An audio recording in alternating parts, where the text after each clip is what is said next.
साथियों, फिर हाजिर हूँ एक नए वीडियो के साथ। सरकारी टीचर बनने की ख्वाहिश रखने वालों के लिए दिल्ली सरकार जल्द ही ला रही है 10,371 पदों पर बम्पर भर्ती, जहां पर पूरे भारत के लोग फॉर्म अप्लाई कर सकते हैं, बशर्ते कि उनको जो नियुक्ति मिलेगी वो दिल्ली में ही मिलेगी। ये सबसे बड़ी भर्ती है और आप लोग जानते होंगे कि इलेक्शन के करीब ज़्यादातर भर्तियां आती हैं और उम्मीद भी की जाती है कि जल्द से जल्द वो भर्ती पूरी होगी। तो दिल्ली सरकार ने अपना एफिडेविट लगाया कोर्ट में कि 10,371 पदों पर जल्द ही विज्ञापन जारी करेंगे और जब तक जो अतिथि शिक्षक हैं जो पढ़ा रहे हैं उनके कार्यकाल को बढ़ा दिया गया है 31 अक्टूबर तक। तो आप मान के चलिए 31 अक्टूबर तक उनके कार्यकाल को बढ़ाया गया है। उसके बाद जल्द से जल्द ये भर्ती पूरी करने की कोशिश की जाएगी, क्योंकि इलेक्शन भी करीब हैं, तो इसलिए सरकार भी चाहेगी जल्दी भर्ती हो जाए। तो बड़ी भर्ती है ये। अगर आप चाहते हैं और आपका सीटेट क्लियर कर लिया है या जो बिना सीटेट के हैं लेकिन एलिजिबिलिटी उनकी अलग है, तो वो पीजीटी में भी अप्लाई कर सकते हैं। अभी हम आपको पूरे जो इससे पहले 2017 में विज्ञापन जारी हुआ था उसके नोटिफिकेशन के ज़रिए बताना चाहेंगे कि आपके के लिए क्या क्या एलिजिबिलिटी है, एज में क्या रिलेक्शन मिलेगा, दिल्ली के अंदर रहने वालों को मिलेगा, बाहर के रहने वालों को मिलेगा या नहीं। तो इन सब बातों पर ज़िक्र करेंगे। अगर आपने पहली बार इस चैनल पे आए हैं तो हमारे चैनल को सब्सक्राइब कर लें। और सबसे पहले चलते हैं हम जो समाचार में जानकारी मिली उसकी तरफ। तो देखिए, यहाँ पर सरकार के शिक्षा निदेशालय ने दिल्ली अध्यक्ष सेवा चयन बोर्ड को भर्ती के लिए आग्रह पत्र भेजा है। 10,000 से ज़्यादा शिक्षकों की जल्द भर्ती होगी। तो इसको आप अपने पढ़ भी सकते हैं, स्क्रीनशॉट लेके इसको पढ़ सकते हैं क्या क्या है, किस तरीके से है। लेकिन हम यहाँ पर ज़्यादा बात ना करते हुए सीधे आपको हम पुराना नोटिफिकेशन आपको दिखाते हैं, जिसमें आपका वेतनमान, क्या क्या आवश्यकताएं होंगी, किन किन डॉक्यूमेंट्स की, किस तरीके का सिलेबस होगा, कितने पेपर होंगे, इसकी जानकारी आपको बताएंगे। तो चलते हैं हम नोटिफिकेशन जो कि ओल्ड है, DSSS-B यानी कि DSSS-B का। तो जैसा कि मैंने बताया, तो देखिए DSSS-B का ये नोटिफिकेशन 20/12/2017 को जारी किया गया था, जिसमें देखिए पदों को आप देख सकते हैं किस तरीके से है। टोटल स्पेशल एजुकेशन के 605 हैं, 320 हैं, 1300 हैं, 919 हैं, 295 हैं। ये आप सब देख रहे हैं। पीजीटी फिजिकल का दिया है और आपकी तो 10,000 के लगभग वैकेंसी हैं, तो ज़्यादा से ज़्यादा जो है पोस्ट आपको मिलेंगी। अगर आप लोग टीजीटी के शिक्षक बनना चाहते हैं तो सबसे ज़्यादा उसी में पद होंगे। और ख़ासकर उर्दू वाले साथियों को बताना चाहूँगा कि 713 के लगभग पद जो हैं वो कॉन्ट्रैक्ट से भरे गए हैं। तो उम्मीद करते हैं कि 700 से अधिक वैकेंसी जो हैं वो टीजीटी उर्दू की होंगी। आप लोग हमारे उस उर्दू लिटरेचर एकेडमी चैनल से जुड़े हैं, बहुत साथी तैयारी कर रहे हैं, तो उनको बताना चाहूँगा कि ये आपके लिए बहुत ही अच्छा मौका है।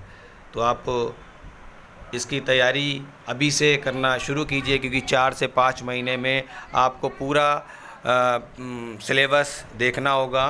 तो आइए सबसे पहले हम इसमें कौन कौन फॉर्म अप्लाई कर सकता है उसके बारे में हम एलिजिबिलिटी चेक करते हैं, देखते हैं कि टीजीटी और पीजीटी में क्या है। तो पीजीटी का हम सबसे पहले देखेंगे। जैसा कि आप देख रहे हैं कि पीजीटी के जो सभी सब्जेक्ट के दिए हैं, तो उसमें मेल और फीमेल को अलग अलग कैटेगरी में बांटा गया है। अब आइए देख लेते हैं कि इसमें क्वालिफ़िकेशन क्या होगी। तो ये देखिए आपकी क्वालिफ़िकेशन है। इसमें आपका एमए उसी सब्जेक्ट से होना चाहिए जिसके लिए आप पीजीटी में अप्लाई कर रहे हैं, और प्लस आपके पास बीएड की डिग्री होनी चाहिए। ये 2 इम्पॉर्टेंट हैं। अगर आपके पास 3 साल का इसी सब्जेक्ट में इंटर कॉलेज का एक्सपीरियंस है तो आपको अधिमान दिया जाए, यानी कि 2 समान लोग अगर ऐसे होते हैं जिनके अंक समान होंगे तो उसमें जिसके पास एक्सपीरियंस होगा उसको फ़ायदा मिलेगा। बाकी जो एक्सपीरियंस का है वो नहीं दिया खाली यहाँ पर ये दिया गया अधिमानी योग्यता में रखा गया। तो ये देख लिया आपने एमए के लिए, पीजीटी के लिए आपको जो है एमए मास्टर डिग्री होनी चाहिए जिस सब्जेक्ट में आप पीजीटी देना चाह रहे हैं। अब जाइए इसकी देख लेते हैं एज क्या है। तो इसमें जो है 36 यानी कि 36 साल से कम एज होनी चाहिए। और एक बात ध्यान रखिएगा कि सिर्फ दिल्ली वालों को ही इसमें जो है वो छूट मिलेगी, बाकी अदर स्टेट वाले जनरल में ही सब जो है फॉर्म सबमिट करेंगे। तो ये तो था आपका पीजीटी का। अब आइए इसी के साथ हम टीजीटी का देख लेते हैं क्या है, फिर उसके बाद आपको बताते हैं कि किस तरीके से कितने पेपर हो। तो ये टीजीटी है, इंग्लिश हो, मैथ हो या सोशल साइंस हो, कोई भी है, सबका ये दिया गया है। अब इसकी डिग्री देख लेते हैं कि कहने का मतलब ये पूछ रहा है कि जो ये बीए आपका सब्जेक्ट होगा एक, उसमें 45% जो है वो मार्क्स होने चाहिए, मतलब 45% मार्क आपके होने चाहिए सब्जेक्ट में। अगला देखते हैं और क्या चाहिए टीजीटी के साथ। तो एक तो बीएड आपका चाहिए और उसके बाद यहाँ देखिए आ गया है सीटेट फ्रॉम सीबीएसई। यहाँ पर टेट वाले एलिजिबल नहीं होंगे, सीटेट को मांगा गया है। तो टीजीटी में जो आपका आता है वो आपका हो जाएगा बीएड और टीजीटी किसी भी सब्जेक्ट डालेंगे उसमें जो है वो 3 साल तक आपके पास वो सब्जेक्ट रहा हो, आखिर में भी आपके पास वो सब्जेक्ट हो जिस सब्जेक्ट से आप अप्लाई करना चाह रहे हैं। उसके बाद आपका बीएड होना चाहिए। अब प्लस जो है आपका सीटेट भी मस्ट है, मतलब सीटेट भी ज़रूरी है। बाकी वर्किंग नॉलेज तो हिंदी होना चाहिए इस तरीके से। तो अब इसकी एज देख लेते हैं, एज क्या है।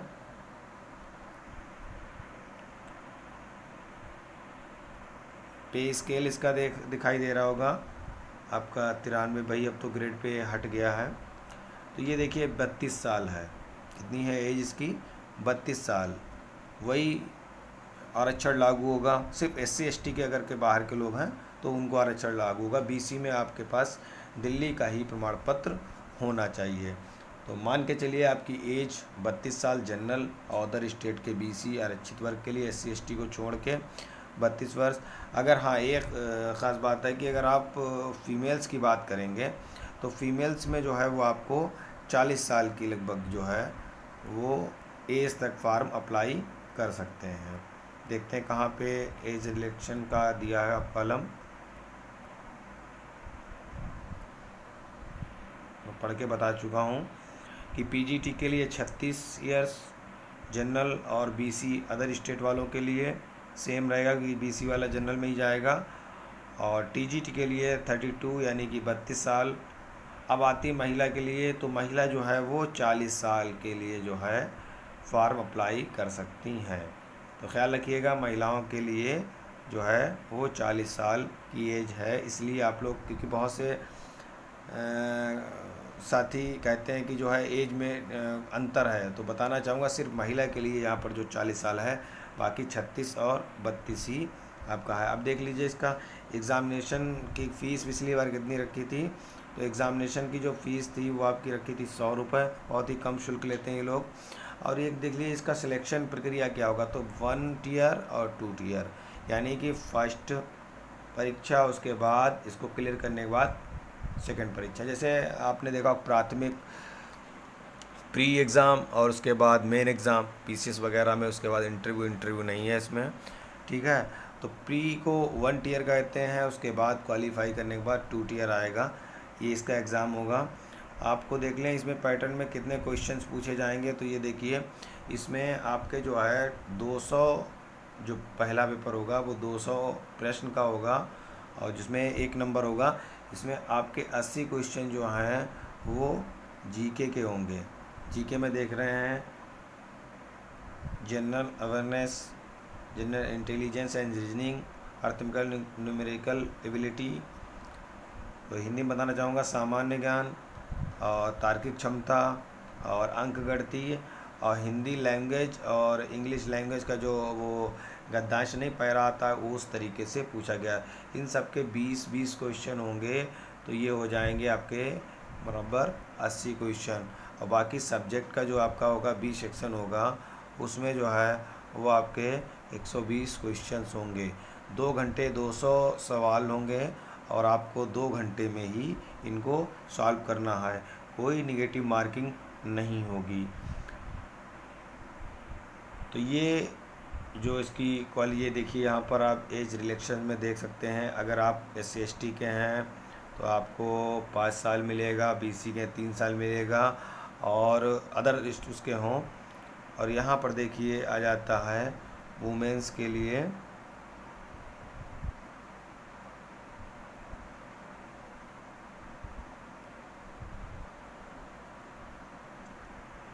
तो उसको जो है वो 40 ईयर का माना गया है।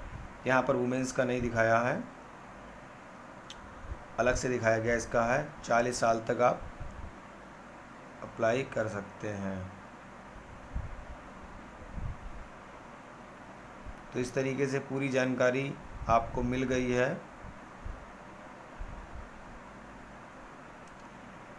अब इसके पेपर के बारे में अगर आप उर्दू से देना चाहते हैं, उर्दू से, तो लगभग मेरे हिसाब से TGT में 700 वैकेंसी आनी चाहिए। तो इसके पेपर सॉल्व हैं, उनको बेहतर तरीके से दोबारा सॉल्व करेंगे। आप लोग कमेंट में लिखिएगा कितने लोग जो है वो DSSB की तैयारी करना चाहते हैं। लाइक करके वीडियो को बताइएगा, ताकि दोबारा आपको जो है वो DSSB दिल्ली के जितने भी अब तक के इम्तहान हुए हैं उनके सॉल्व पेपर आपको उपलब्ध कराए जाएँ, ताकि आप बेहतर तरीके से समझ सकें कि पेपर में क्या आता है, किस तरीके का पैटर्न है, कैसे किस टॉपिक से क्वेश्चंस आते हैं। इस तरीके से समझाने की कोशिश करेंगे। कुछ वीडियोस अपलोड हैं, उनको देख लीजिएगा। थोड़ी कमी रही, शुरुआती वीडियोस हैं तो गलतियां हैं। बाकी हम दोबारा उस पर जो है जितने भी पेपर्स हुए हैं उर्दू के वो सब अपलोड कर देंगे।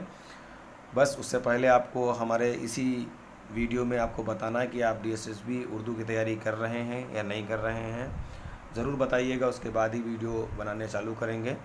तो ये थी एक छोटी सी जानकारी जो नोटिफिकेशन आने से पहले मैंने ओल्ड नोटिफिकेशन से आपको समझाने की कोशिश की है। कैसा लगा वीडियो ज़रूर बताएं, लाइक करें, और वीडियो देखने के लिए सभी साथियों का बहुत बहुत शुक्रिया।